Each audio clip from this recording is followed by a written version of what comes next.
Hey everyone, welcome to the Summer Rewind edition of the ThinkEnergy podcast.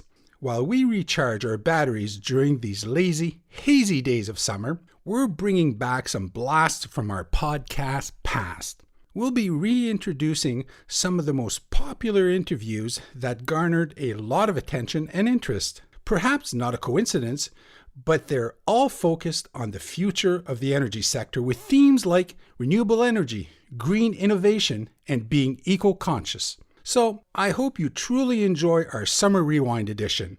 In the meantime, have a happy summer, and we'll be back September 6th to kick off another exciting season of the ThinkEnergy podcast. I'm Dan Sege from Hydro Ottawa, and I'll be hosting the ThinkEnergy podcast. So here's today's big question. Are you looking to better understand the fast-changing world of energy? Join me every 2 weeks and get a unique perspective from industry leaders as we deep dive and discuss some of the coolest trends, emerging technologies, and latest innovations that drive the energy sector. So stay tuned as we explore some traditional and some quirky facets of this industry. This is the ThinkEnergy podcast. Hey everyone, welcome back. This is the ThinkEnergy podcast. If you're following energy trends around the world, you've likely heard about energy storage. It's a big topic and there's a lot to unpack. While there are many types of systems to store energy, I think it's easiest to think of energy storage as the battery that you use to capture energy when it's produced, so you can use it at another time, perhaps when energy isn't available, like during a power outage. With renewable energy continuing to grow in Canada, where does energy storage fit? You have to wonder if energy storage will become the new power plants of the future. One thing is certain, energy storage will play an important role in the future supply mix for electricity, most obviously in creating a more flexible and reliable grid system. For example, when there is more supply than demand, such as during the night when energy costs are lower and power plants continue to operate, the surplus electricity generation can be sent to power energy storage systems instead of being sold at a loss or going to waste. While wind and solar are great, they can only produce energy at a certain time. This reality has been a barrier for mass integration into a modern electricity grid. Since the constant availability of reliable power is paramount to the country and our economy, a complementary technology like energy storage could help fill the gap for managing today's renewables. Synergies between wind energy, solar energy, and energy storage also mean that these technologies can provide a broader range of services to the grid when used in a coordinated manner that reduce overall electricity systems costs, such as building new and expensive generating plants. But at what scale are we at for energy storage today, and where is it headed in the near future? Is there a strategy and evidence that energy storage is the solution we're looking for? In short, where is Canada at on the energy storage journey to adoption? This leads me to today's big question. Is energy storage the missing piece in the renewables jigsaw puzzle and the solution for Canada's energy needs? Joining me today is a very special guest, Justin Rangooni, the Executive Director at Energy Storage Canada, who's here to help us unbox the energy storage mystery. Justin, welcome to the ThinkEnergy podcast. Justin, can you tell us a bit about yourself, what energy storage is, and what your organization, Energy Storage Canada, does, what it's all about? Of course, Daniel, and thanks for having me on the chat. Always glad to chat with you and see our friends at Hydro Ottawa again. Well, Energy Storage Canada is the national voice for energy storage. We are the only association dedicated to advancing energy storage in the country. We have over 60 members from across the energy storage value chain, from the biggest global companies to the most innovative startups. And we develop policy positions, advocate and educate decision makers, and host educational and networking opportunities through webinars and our annual conference. We are basically energy storage 24/7, 365 days a year. Cool. Okay.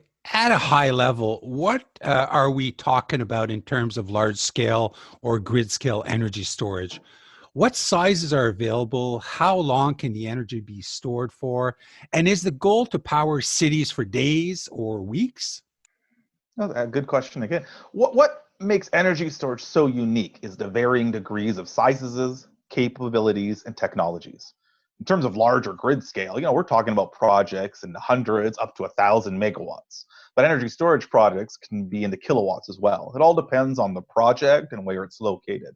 And depending on the discharge rate of how much energy is injected back into the grid, it could be a couple hours or even more. Again, all depends on the technology and the capabilities. And the goal for this sector is really to optimize generation, optimize distribution and transmission assets, provide the grid with reliable service, and support the goal of affordability for all ratepayers. Okay. Um, Tesla made a splash back in 2015 with its announcement of the Powerwall system, essentially small scale energy storage for homes. Has there been any movement in this area? So that is definitely the wave of the future as customers demand more choice and control of their energy needs. So small scale energy storage for homes will be getting there, especially as you see increased prevalence of electric vehicles and rooftop solar systems, residential storage systems, using the EV battery itself and hybriding with the solar system would be in lockstep. What you're seeing a lot now in Ontario is behind the meter storage devices for large industrial customers, which are helping manage their consumption. So it's getting there. But right now, it's not quite, but we are getting there into the small scale. Okay. Justin, can you explain what the clean energy goals are for the energy storage sector? What types of policies at the municipal, provincial, federal level need to be in place to succeed? Sure. So our clean energy goals are to optimize cleaner sources of generation and to help with the energy transition. And we're talking really a lot about the provinces are still relying on coal, especially, and planning to transition away.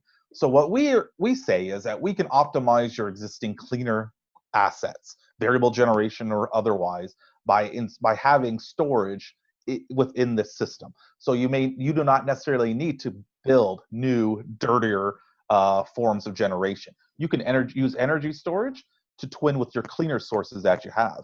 And in terms to do that, we're talking about removal of barriers, market opportunities, and just a general sense that energy storage resources are a mainstream tool for system operators to use.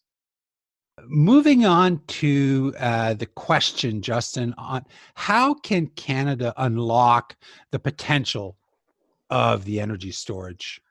And that is the key question, and it was the focus of our annual conference recently. And in fact, it was the title of a valuation study we did for Ontario that we released this summer, which concluded that if the province had at least 1,000 megawatts of energy storage enabled in the province, over the next decade, ratepayers would enjoy a net savings of over $2 billion.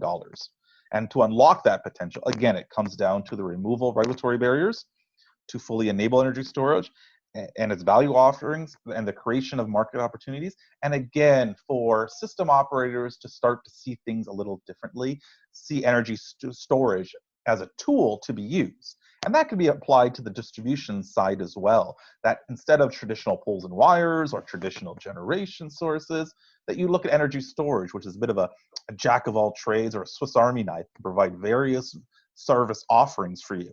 And so it's starting to see things a little differently with energy storage in the mix. Now, the Canadian government recently announced a $10 billion infrastructure investment plan and specifically mentioned it would support both renewable and energy storage. What are your thoughts on the government plans? So we were very supportive of that. We were supportive of anything that comes from the federal government in terms of helping with the economics of energy storage projects or helping to facilitate energy storage projects across the country. So with the announcement from the Canada's Infrastructure Bank, which is about a $2.5 billion funding initiative, we are very supportive and we look forward to working with the CIB on details. And we are looking forward to an upcoming federal budget, which we hope will include even more funding opportunities, grants, other types of programs for energy storage going forward. Okay. What has been the impact of the pandemic on the energy storage industry? Well, as with everything in every sector, it's the uncertainty that it has caused. With what decisions could being made by the government decision makers that could have unintended consequences. For instance, in Ontario, their decision earlier this year to place a hiatus on the ICI program, the Industrial Conservation Initiative, we what it caused an unintended consequence of the decision because it put a lot of projects that were about to be built behind the meter on hold. So we understand what the challenges the government is facing to make decisions around the pandemic. We just hope that I think it stressed the importance of communication to understand how everybody could be affected by those decisions. So we are working with the government to ensure that we're here, talk to us, we're here to help. Let's try to find a nice path forward to help with the economic recovery coming out of this pandemic, hopefully in a not so distant future. Okay. Do you see the development and scaling of energy storage solution being imperative to successful transformation of the energy sector and the electricity grid? If so, how do you see energy storage accelerating in the years to come? Right. I think it's the latter question that is really key because we're seeing energy storage accelerating throughout the energy system across Canada. And we're talking about from residential use, electric vehicles use as a battery, to the continued use of behind the meter for large customers, more hybrid projects to better optimize current assets, to transmission and distribution deferral. So we're really looking at the entire gambit for energy storage's role to be played. And it really, again, depends on those market opportunities and removing barriers to really unlock energy storage's potential. Given the grid expertise of utilities, what role will they play in the energy storage field? So we see that as the role being absolutely critical. As our utility members we have ourselves, they view energy storage as an essential tool as part of their system planning. And we believe all distributors and all utilities across the country will do as well. And we expect to see the only enhancement of energy storage resources as a tool, as an alternative to traditional poles and wires for utilities to use, which can better optimize utilities' investments in their poles and wires and help with ratepayers' affordability issues as well by using storage, which is a cheaper alternative in many cases to just building the status quo. Okay, Justin, it's now time to pull out your crystal ball. With plans to further electrify public transportation and promote urban intensification, do you think that utilities are likely to account for a large share of battery energy storage in Canada? So if I was to get the crystal ball, I think the use of energy storage resources on the distribution level is inevitable, and that's a good thing. So I think we'll be seeing utilities utilizing energy storage resources in front and behind the meter in much greater share than they are doing now. I think with the removal of regulatory barriers and just a more general sense that seeing energy storage as a tool for utilities to use, I think we're going to see a lot greater share, and that's a really good thing for the utilities, the ratepayers, and the system as a whole. Now, the next question is a mouthful. The economic value of energy storage is closely tied to other major trends impacting today's power system, most notably the increasing penetration of wind and solar generation. How does battery storage help make better use of electricity system assets?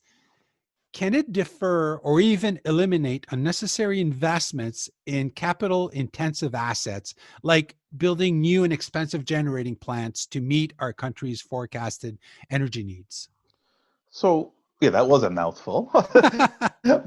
And I think the response is really short. I think, yes, it can. And it's one of the major value propositions of energy storage. Depending on the business case, and again, the technology you're using beyond just batteries, because energy storage could be compressed air facilities, could be flywheels, pump storage, thermal storage. There are many different technologies available. And depending on the business case being used, you could see that. You could see it as a deferment or in place of building traditional generation, or in addition, the deferment of just building traditional poles and wires, for instance. It all depends on the business case. But again, because it's a tool, that's what we're trying to say, is have that as a tool so you can see if it is the better alternative. Now, are you ready to close us off with some rapid fire questions? Of course, those are my favorite. Okay. Well, what is your favorite word? Cookies. Okay. What is the one thing you can't live without? Cookies. Okay. What habit or hobby have you picked up during shelter in place? Well, it would be cutting my own hair and cutting my son's hair. Okay. I thought you were going to say baking cookies. Oh, baking cookies. There you go. That would have been a good answer too. Okay. If you could have one superpower, what would it be? Oh, I would say flying, so we can skip the airport lines. That'd be the best. If you could turn back time and talk to your 18-year-old self, what would you tell him? Well, I would say get your sleep in now, because with 3 kids, that is definitely in short supply. Good one. And lastly, what do you currently find most interesting in your sector? Well, I think the most interesting thing is the endless opportunities for innovation and creativity. With energy storage being a tool that can be used by utilities, by customers, by the system operators, the possibilities are endless with energy storage. And that's what makes the sector so exciting. Well, Justin, we've reached the end of another episode of Think Energy podcast. Last question for you. How can our listeners learn more about you and Energy Storage Canada? How can they connect? Well, that is the best question of the day. They can look at our website at energystoragecanada.org. All the information is there of who we are, what we do, joining up for memberships, of course. You can see all our publications and our submissions. And there's a lot of great information up there. So check out energystoragecanada.org. Cool. Again, thank you for joining me today. I hope you had a lot of fun. I sure did, Daniel. Thanks so much for the opportunity. Thank you for joining us today. I truly hope you enjoyed this episode of the Think Energy podcast. For past episodes, make sure you visit our website, hydroottawa.com/podcast. Lastly, if you found value in this podcast, be sure to subscribe. Anyway, this podcast is a wrap. Cheers, everyone.